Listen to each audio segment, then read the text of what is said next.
তুমি তোমার মার মুবারক চেহারার দিকে, মায়ার চেহারার দিকে, মায়ের দামি চেহারার দিকে তাকাইবাই, মায়া নিয়ে তাকাইবাই, এইভাবে তাকাইবাই।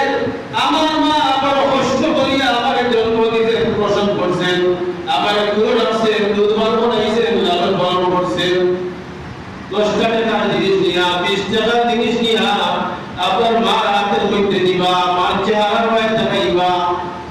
আল্লাহ নবী ফরমায়, ও আমার উম্মত, তুমি একবার তোমার মার মায়ের চেহারার দিকে তাকাইবা, মহান আল্লাহ তোমার আমল নামায় একটা মকবুল হজের সওয়াব দিতে দেরি করবেন না।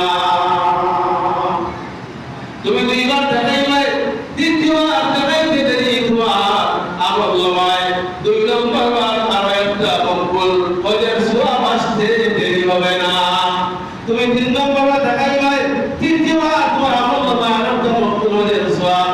তুমি যতবার তোমার মার চেহারার দিকে তাকাইবা, মায়া নিয়ে তাকাইবা, দয়া নিয়ে তাকাইবা, মারে কষ্ট না দিয়া ভালোবাসিয়া মার চেহারার দিকে তাকাইবা, বাবার চেহারার দিকে তাকাইবা, কতবার আল্লাহ তোমার আমল নামায় একটা